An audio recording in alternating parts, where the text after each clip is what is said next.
Hello and welcome to Secrets of Organ Playing podcast. This is a show dedicated to helping you become a better organist. We're your hosts, Vidas And Aušra Motuzaitė Pinkevičienė. We have over 25 years of experience of playing the organ. And we've been teaching thousands of organists online from 89 countries since 2011. So now let's jump in and get started with the podcast for today. We hope you'll enjoy it. Hi guys, this is Vidas. And Aušra. Let's start episode 603 of Secrets of Organ Playing podcast. This question was sent by Pieter and he writes, Dear Vidas, thank you for your email with week 11 of the sight reading course attached. I'm persevering with the daily routine and I notice first of all a much greater stability and confidence with rhythm. Some of the figures in the exercises are complex from a sight reading perspective, but this has definitely improved over the weeks. I think notation accuracy was not a major problem for me, but I still have to be careful to observe accidentals, etc. It is very easy to miss repeated ones. I'm greatly enjoying the routine of the course and am always a little curious as to what the new challenges will be week on week. I will of course contact you if there are any queries. But for now it is all very clear and the approach you take is very logical. My very best wishes, Pieter. So Pieter is taking our organs sight reading master course, Aušra, right? Wonderful. And he seems to get a great deal of enjoyment and also results from it. Well, I think it's very beneficial to spend some time every day on doing sight reading. You know, just recently, these last few days, I was also beginning to pick up my sight reading routine again. It's quite difficult to do it properly and regularly when you are doing many recitals every month and mastering many kinds of organ pieces regularly every week and uploading them to YouTube and perfecting them. But I'm still convinced that doing regular sight reading exercises will help me and anyone else in the long run, right, Aušra? Yes, I remember, a few summers ago, I spent in a village with my parents and I didn't have an access to an organ. So I brought with me a few volumes of classical sonatas. So I sight read whole sonatas by Mozart and all sonatas by Beethoven. And actually it was fun and it was really beneficial. Absolutely. Sometimes people don't realize the power of sight reading they have under their fingertips. Like for me, my eventual goal is to sight read an organ recital. Wow. What would you play on that kind of recital? Let's say Vidor Symphony or Vierne. Maybe some fantasy by Max Reger? Anything that people would request.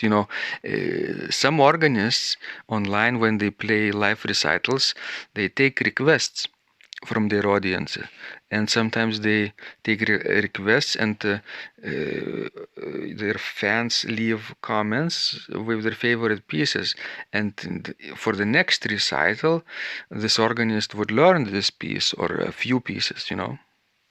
Well, it would be more fun if, right before recital, audience could choose the program for particular recital. Yeah, post like a poll with some choices in some categories like Baroque, Romantic, and contemporary, or 20th century and then contemporary, and plus improvisation, obviously. And then people could choose, and I could play anything they choose. That would be really fun. Well, good luck with that. I'm not at the level just yet, obviously, where I could sight read the recital, but I am at the level where I could sight read a soprano part for the recital. Good. I think I could do that too. Yes, a lot of organists that I know have decent sight reading skills. Sometimes better than we do, right, Osha? Well, I'm pretty good at sight reading, but it's still not enough to be really good. So I just tried to sight read live and stream it on YouTube for a few days in a row. Just soprano part. I took I think Svelling's pieces variations on Align God, and this is a very long piece with I think 14 or 17 variations. And I enjoyed playing and counting and playing at the concert tempo, actually, at the right tempo, with good quality registration, with nice sample set from I would think Rotterdam, St. Lawrence Kerk by Sonus Paradisi, but only the soprano part. It's like one single instrument was playing, one melodic instrument. Yes, you love to do that kind of stuff, as I noticed. Yeah, and after a while, when I go through all those collections of my favorite music, I can go back and sight read the alto part. And then maybe to put things together or not? Not yet. Then the third step would be the tenor line, and then the fourth part would be the pedals, and then the fifth step would be soprano and alto part together. But that is many weeks away. Okay, we will see how it will go. Because my goal is not to master each individual piece, but my goal is to uh, to to be able to reach this level where I could sit down and play whatever I want at the first sight reading test. Well, don't you think you are a little bit too old to get such a kind of a skill? As long as I'm living, I think I can improve. This is encouragement for senior organists too, Yes, but it will take you many years, I think. longer than Sure. than in my childhood days. Yes. But no, I have now another advantage over my early days because I'm focused. I know what my goals are. Remember when we were little kids, 6 years old, 7 years old, even 10 years old. Do you think we could do some focused practice back then? Well, actually, I don't know what about you because I didn't know you at that age, but I was pretty good with focus since very early in my age. I didn't have that problem. What was your goal then in music playing? eh, Let's say when you were 7 years old. Well, whatever my teacher gave me to learn, that's what I learned. So that was not your goal then. Well, but I always knew what I will want to play next. And if my teacher would ask, I would see that I want to play this, and that. So you had a good teacher. Yes. Me too. So anyway, we are now at the age of whatever we are, however old we are, and we also need challenges. Every age level needs challenges, larger or smaller doesn't matter, but it has to keep you on the edge, and this goal has to be interesting enough for you to encourage you to get up out of bed in the morning. Well, yes, but people can have various goals. Such as, Just to live through a day and enjoy it. yes, that's one goal, to reach the end of the day. That's right. Mm, For me, I need more adrenaline. Well, I enjoy a slow life. I mean, adrenaline, not like riding a motorbike through the cliff and jumping from roof to roof, but challenges like this keep me motivated to continue to practice. Well, I enjoy, looking at my flowers, watering them, observing my environment. It makes me happy. Very good. You feel relaxed like this? Yes, sure. I don't need, to count my YouTube channel subscribers like you do. Yeah, she's making fun of me, of course, and I'm guilty of this too. But I love practicing the organ and playing the organ. But it seems that Vidas sometimes enjoys more counting how many pieces he played, how many hours he have posted, and as I mentioned before, how many new subscribers he got, and so on and so forth. For me, the result is not as important. I enjoy actually process because I'm not practicing for anybody else. I'm practicing for myself. So, guys, you see, we are different, right, Osha? Yes, And I believe our subscribers are different.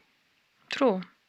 So, if some people like what I'm teaching, staying focused and keeping yourself motivated with external goals and accountability, like public performances, then you can pay attention to what I'm saying. But if, on the other hand, a person is more like Osha, then of course she can teach you some things too. Well, let me make one remark about your teaching. Sometimes it reminds me of a preaching, not teaching. Define preaching. Like, telling how many minutes per day you have to put on the YouTube channel in order, to get a larger audience. Oh, I know what you mean. Um, can I share this with our subscribers now? Okay. Please do. Before we recorded this conversation, we were talking about a strategy for Osha's channel to grow it to reach 4,000 watch hours in the past 12 months. Basically, within the year, she needs to reach 4,000 hours. This is 240,000 minutes. 240,000 minutes per year of watch hours. I mean, total number of minutes that anybody watched your videos. Does it make sense? Well, not really, because when you start, naming all those minutes and seconds and hours and all those numbers, my brain just shuts down. You know why? It's important, this number. Maybe not those 240,000, but let's say 4,000 hours, watch hours, because this is one of the requirements that YouTube has since 2018. If you want to monetize your videos, your channel, if you want to show ads on your videos and get rewarded for people watching them. So one of the requirements is to reach 1,000 subscribers. And another part of this requirement is to reach 4,000 watch hours within the past year. That's why I don't watch your videos, because we have all those ads before, the real performance, and it usually advertises things like diets. And I'm thinking, do we really know that I am fat and I need to go on a diet? You see ads because you don't have a YouTube Premium account. I have YouTube Premium. I pay extra for this privilege, but I don't watch ads. Well, I rather, be just a regular user, but don't have to pay for it. I could pay for you. No, thank you. I see. So anyway, this strategy to reach 4,000 watch hours within the last 12 months is something that we need to figure out how to how often should we post and how long the videos should be. And it turns out that the longer the better, because if you post short videos, then even if you have like 100 views, you will get like maybe 100 minutes. But still, I'd rather prefer, to sit down on the organ bench and practice instead of just keep counting as you do nowadays. Absolutely. So after we're done recording this conversation, we will go to practice, and my hope is that Ausra will let me to record her practice, longer practice, I mean, and she would get 15 or even 30 minutes of watch hours from one organ practice session today. I guess I have no choice just to obey you. No, it's an experiment and see if people will criticize you. And if not, you can continue if you like. Am I your guinea pig? In a sense, we all are our own guinea pigs. So I do experiments with myself, easily. And when it works, I can advise other people. And now it's not enough just to do, experiments with yourself, so you are involving me. Okay, guys, this was Vidas. And Ausra. We will go to practice now, and we will, of course, report the results afterwards in the next podcast conversation. Thank you, guys. And remember, when you practice, miracles happen. This podcast is supported by Total Organist, the most comprehensive organ training program online. It has hundreds of courses, coaching, and practice materials for every area of organ playing. Thousands of instructional videos and PDFs. You will not find more value anywhere else online. Total Organist helps you to master any piece, perfect your technique, develop your sight reading skills, and improvise or compose your own music and much, much more. Sign up and begin your training today at organduo.lt and click on Total Organist. And of course, you will get the first month free too. You can cancel anytime. If you like our organ music, you can also support us on Patreon and get free CDs. Find out more at patreon.com/secrets of organ playing.